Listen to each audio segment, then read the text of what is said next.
Hello guys, কি অবস্থা তোমাদের? আশা করি তোমরা সবাই ভালো আছো। আমি হচ্ছে ক্যাম্পাসে আমার রিপোর্টগুলো রেডি করে ক্যাম্পাসে যাওয়ার উদ্দেশ্যে বের হয়েছি। টোটাল 4 বার আমি রিপোর্টগুলো রেডি করি, তারপরেও ছাড়ের পছন্দ মতো হয় না। কি আর করার, কিচ্ছু করার নাই। আচ্ছা ঠিক আছে, চলো আমরা একটা প্রমোশন ভিডিও দেখে নিই। এখানে তোমরা যে ব্যাগগুলো দেখতেছো সবগুলো প্রিমিয়াম কোয়ালিটির ব্যাগ।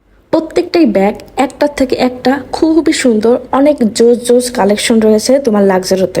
সাথে রয়েছে আপ টু 40% ডিসকাউন্ট। ভাইরে ভাই, কি এক অবস্থা! প্রত্যেকটাই কালেকশন অস্থির অস্থির, মাথায় নষ্ট করে কালেকশন। এক একটা তোমার ব্র্যান্ডের ব্যাগ, যেমন নাইকি, এডিটাস, নর্থ ফেস, জর্ডান, এই ব্যাগগুলো প্রিমিয়াম কালেকশন আছে তোমার লাক্সারিতে।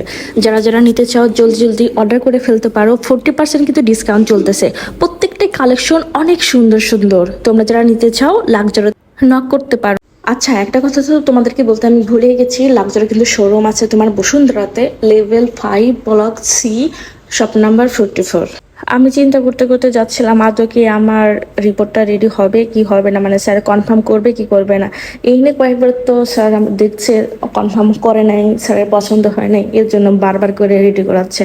কিচ্ছু করার নাই ভাই, আমার একটা অফিসিয়াল একটা কাজ থাকবে, মানে আমার পড়ালেখার জীবনের একটা তোমার রিপোর্ট রেডি করতে হবে না, তার জন্য তো স্যার তো ঘুরাইবে যদি স্যারের পছন্দ মতো না হয়। কিচ্ছু করার নাই। আর বেনারসি পল্লী দিয়ে এই সবসময় আসা যাওয়া করা হয়, কারণ আমার ক্যাম্পাসে যেতে বেনারসি পল্লী হয়ে যেতে হয়।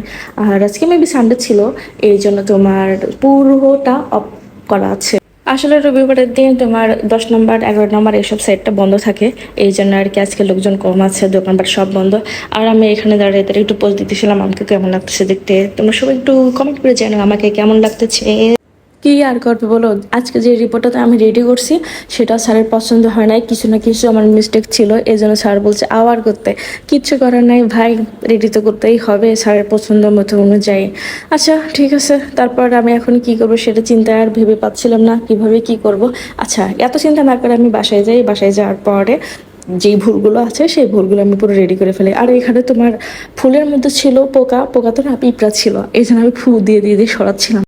তারপরে ভাবলাম এখানে দাঁড়িয়ে থেকে লাভ নেই, বাসায় যাই। আমার বাবু বাসায় আছে, কান্নাকাটি করবে, ওকে কে খাওয়াবে না খাবে এইসব চিন্তা করতে করতে আমি বের হয়ে গেলাম। তারপরে দেখো বৃষ্টি পড়তেছিল, এই সাইডে বৃষ্টি আছে এই সাইডে বৃষ্টি না। আর আমার হাতে যে ডাকটা দেখছো না, এটা তোমার তেলের ছিটা পড়ে মাঝে মাঝে এখন রান্নাবান্না করতে গেলে পারে তেলের ছিটাটা আমার হাতে পড়ে। কি এক অবস্থা হয় তোমাদেরকে আর কি বলবো, মানে 2 দিন পর পর একটু রান্না করতে যাই আর হাতের এই অবস্থা হয়ে যায়।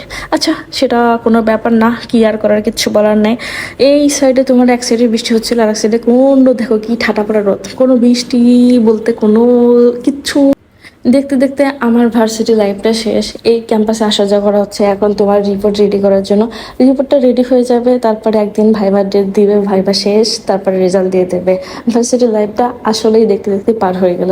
সেদিন মনে হলো যে ক্যাম্পাসে গিয়ে ভর্তি হলাম, তোমাদের ভাই আমাকে ভর্তি করে দিয়ে আসলো, আর দেখো আজকে আমার ভার্সিটি লাইফ শেষ হয়ে গেল। হ্যাঁ, সময় কত দ্রুত যায় তাই না? আর সব থেকে মজার কথা কি জানো, আমি এখন এক বাচ্চার মাও হয়ে গেছি। আচ্ছা ঠিক আছে, যাই হোক না কেন তোমরা আমার জন্য সবাই দোয়া করবা বেশি বেশি করে। আর এখানে দেখো সামনে জ্যাম বেঁধে আছে, কিছুক্ষণ পর পরে তোমার এরকম জ্যাম বেঁধে থাকে, কিছু আর করা নেই, আমাদের ঢাকা শহর বলে কথা। এই একটু জ্যাম এখানে ওইখানে, একটু জ্যাম জ্যাম তো লেগেই থাকবে। কি এক অবস্থা, মানে মাঝে মাঝে এত পরিমাণে জ্যাম লেগে থাকে তাহার আর কোনো মানে এমনটা মেজাজ খারাপ হয় কি আর বলবো, কিছু বলার থাকে না আর কিচ্ছু করারও থাকে না। তোমার ঢাকায় যারা থাকে তারা আমরা এরকম জ্যামে পুরো অভ্যস্ত হয়ে গেছি, আর কিছু করার নাই। আচ্ছা ঠিক আছে, আজকের মতো তোমাদেরকে টাটা বাই বাই, আল্লাহ হাফেজ। সবাই খুব ভালো থাকো, আর আমার জন্য বেশি বেশি করে দোয়া করবা, আমার বাবুর জন্য দোয়া করবা। বাই বাই, আল্লাহ হাফেজ।